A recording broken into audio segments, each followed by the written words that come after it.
कहानी की शुरुआत में एक बच्चे को दिखाया जाता है जिसका नाम सरू है। सरू अपने बड़े भाई गुड्डू के साथ ट्रेन में कोयला चोरी कर रहा होता है। दरअसल ये लोग बहुत गरीब हैं, इन्हें अपनी गुजर बसर के लिए चोरी करनी पड़ती है। ये दोनों ट्रेन से बहुत सारा कोयला चोरी करते हैं और उस कोयले को एक दुकान में बेचने के लिए जाते हैं। उसी दुकान में जलेबियाँ भी बन रही होती है। सरू अपने बड़े भाई से कहता है कि मुझे जलेबी खानी है। उसका बड़ा भाई कहता है कि एक दिन मैं तुम्हें जलेबी ज़रूर खिलाऊंगा। उसके पास इतने पैसे नहीं हैं कि वो अपने छोटे भाई को जलेबियां खिला सके। सरू कहता है कि एक दिन हम दुकान की सारी जलेबियां खरीद लेंगे। अब कोयले के बदले में थोड़ा सा दूध दिया जाता है और ये दोनों भाई खेलते हुए अपने घर वापस पहुंच जाते हैं, जहाँ पर सरू और गुड्डू की एक छोटी बहन भी है।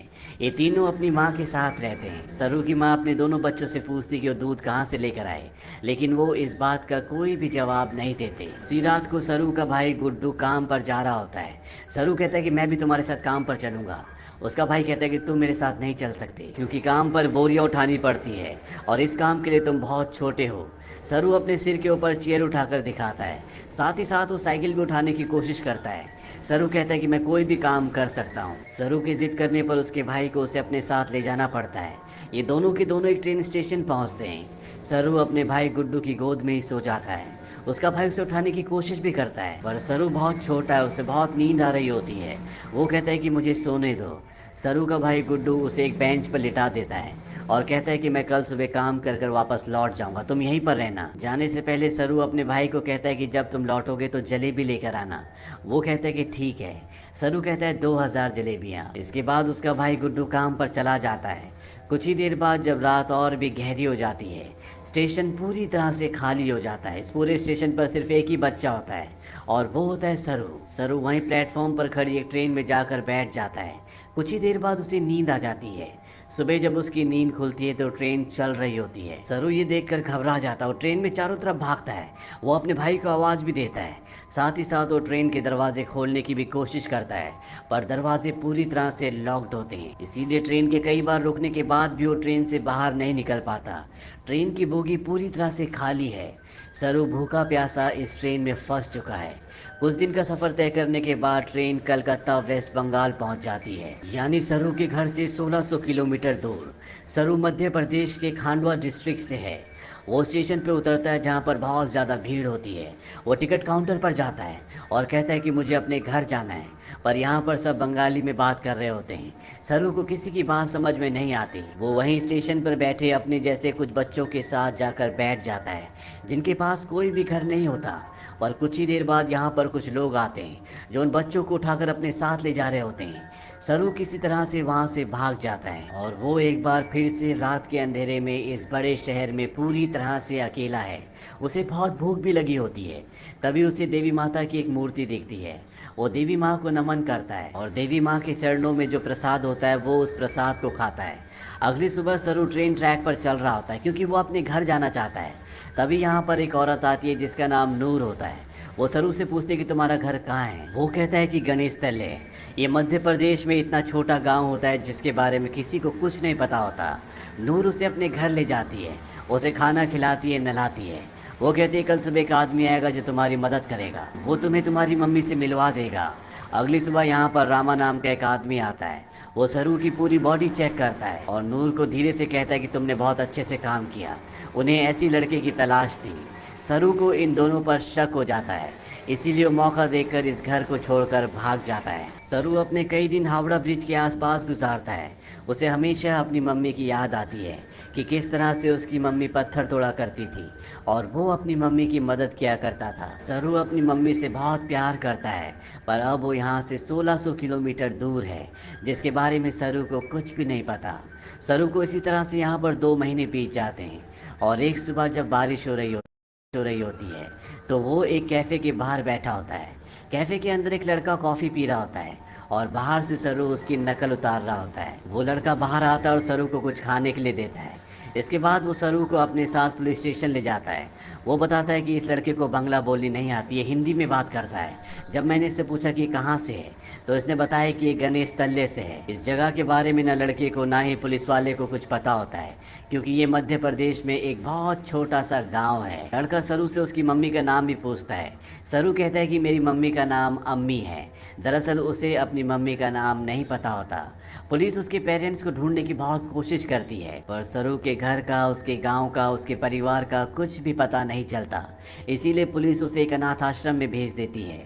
सरू 3 महीने वहां पर गुजारता है और 3 महीने के बाद सरू से एक लेडी मिलने आती है जिसका नाम मिसेस सूद होता है।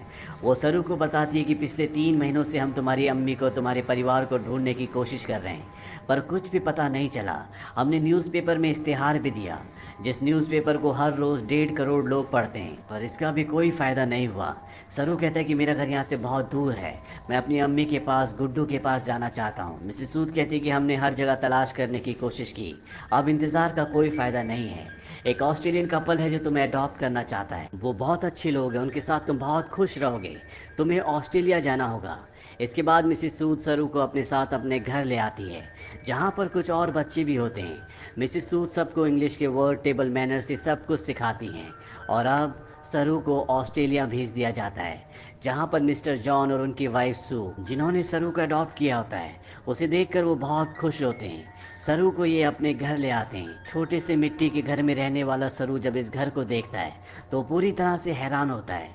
साथ ही साथ वो बहुत गुमसुम भी होता है, क्योंकि ये देश, यहाँ की हवा, मिट्टी सब सरू के लिए पूरी तरह से नए हैं। सरू की मॉम, जिसका नाम सू है, जिसने सरू को अडॉप्ट किया है, वो सरू से इंग्लिश में कहती है कि मुझे पता है कि तुम्हारा सफ़र इतना आसान नहीं था, तुम मुझे इस वक्त कुछ नहीं बता सकते, पर एक दिन तुम मुझे सब कुछ बताओगे। सरू धीरे धीरे इनकी भाषा, इनका रहन सहन सीखना शुरू कर देता है। बहुत जल्द वो इन सब के साथ कंफर्टेबल हो जाता है। मिस्टर जॉन और उनकी वाइफ सू सरू से अपने बेटे की तरह प्यार करती है, वो उसकी ज़िंदगी में किसी तरह की कोई कमी नहीं होने देते। 1 साल बाद ये एक और बच्चे को अडॉप्ट करते हैं, जो इनके साथ एडजस्ट नहीं हो पाता, वो अपने आप को नुकसान पहुंचाना शुरू कर देता है। पर मिस्टर जॉन और उनकी वाइफ इस बच्चे को कंट्रोल करने की, समझाने की कोशिश करते हैं, क्योंकि वो इसकी मदद करना चाहते हैं। उसी रात को मिसेस सू रो रही होती है। सरू उनके पास जाता है, उनके आंसू पोंछता है और उनके गले से लग जाता है, यानी कि अब उसने पूरी तरह से उन्हें अपनी मॉम मान लिया है। धीरे धीरे वक्त बीतता और 20 साल बीत जाते हैं। सरू अब बड़ा हो चुका है। मिस्टर जॉन और उनकी वाइफ, जो सरू के मॉम डैड है, उनको सरू पर गर्व होता है।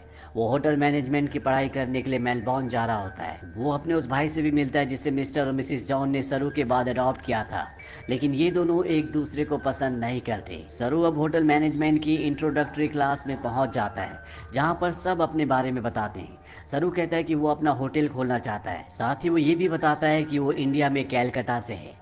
इसके बाद यहाँ पर जितने भी स्टूडेंट्स होते हैं वो सब के सब हाउस पार्टी रखते हैं, जहाँ पर सरू भी जाता है। यहाँ बहुत सारे इंडियन स्टूडेंट्स भी होते हैं, इसीलिए यहाँ पर खाने में बहुत सारा इंडियन फूड होता है। और सरू जब वहाँ पर जलेबियाँ देखता है तो उसे बचपन का वो लम्हा याद आ जाता है, जब उसने अपने भाई गुड्डू से जलेबी खाने के लिए कहा था और जवाब में उसके भाई गुड्डू ने कहा था कि वो उसे जलेबी ज़रूर खिलाएगा। सरू ने कहा था कि एक दिन वो सारी जलेबी खरीद लेंगे। सरू को जब ये लम्हा याद आता है तो उसकी आंखों में आंसू आ जाते हैं और वो अपने दोस्तों को बताता है कि वो कैलकाटा से नहीं है, वो किसी और जगह से है। बचपन में वो खो गया था, वो एक ट्रेन में बैठ गया था और जब ट्रेन रुकी तो वो कैलकाटा पहुंच गया था। यहाँ पर एक लड़का उससे पूछता है कि वो ट्रेन में कितने दिन तक था। सरू कहता है 2-3 दिन तक। वो लड़का उसके गांव का नाम पूछता है। सरू कहता है गणेश तले, लेकिन सरू को अब ये भी नहीं पता कि वो अपने गांव का नाम अच्छे से प्रोनाउंस कर पा रहा है कि नहीं, क्योंकि उसे हिंदी बोलनी नहीं आती, वो अब सिर्फ इंग्लिश बोल सकता है।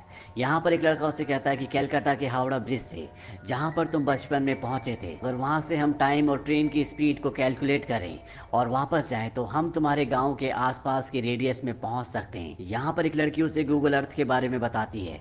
वो कहती है गूगल अर्थ के सहारे तुम दुनिया की किसी भी जगह को ढूंढ सकते हो, पर सरू इस बारे में और ज़्यादा बात करने से मना कर देता है। इसके बाद ये पार्टी से निकल जाते हैं। सरू के साथ एक लड़की भी होती है जिसका नाम लूसी होता है। ये दोनों एक दूसरे की तरफ अट्रैक्टेड होते हैं, इसीलिए रात को ये दोनों एक दूसरे के फिजिकली बहुत क्लोज हो जाते हैं। अगली सुबह जब सरू उठता है तो उसे अपने पेरेंट्स की, अपने घर की, अपने गाँव की याद आती है। उसे एहसास होता है कि उसके खो जाने के बाद उसकी मॉम, भाई बहन उसके लिए कितना परेशान हुए होंगे। इसीलिए वो गूगल अर्थ एप्लीकेशन के जरिए, साथ ही साथ स्टेशन से अपने घर की जो दूरी होती है उसकी कैलकुलेशन करके हर तरह से अपने गांव गणेश तले को ढूंढने की कोशिश करता है, पर उसकी सारी कोशिश पूरी तरह से बेकार हो जाती है।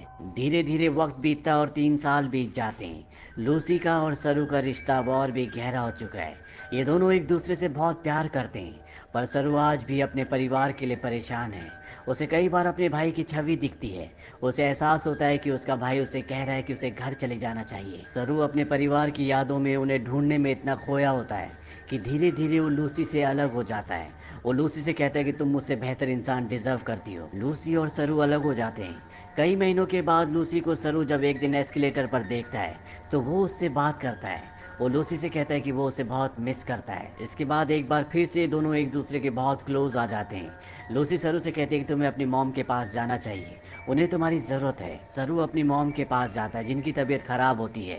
सरू को आज तक ये लगता था कि उसकी मॉम ने उसे इसलिए अडॉप्ट किया क्योंकि वो कभी माँ नहीं बन सकती। पर सू सरू को बताती है कि मैं माँ बन सकती थी, पर मैंने और तुम्हारे डैड जॉन ने डिसाइड किया था कि हम 2 बच्चों को अडॉप्ट करेंगे क्योंकि इस दुनिया में बहुत सारे ऐसे बच्चे हैं जिन्हें माँ बाप की, परिवार की ज़रूरत है।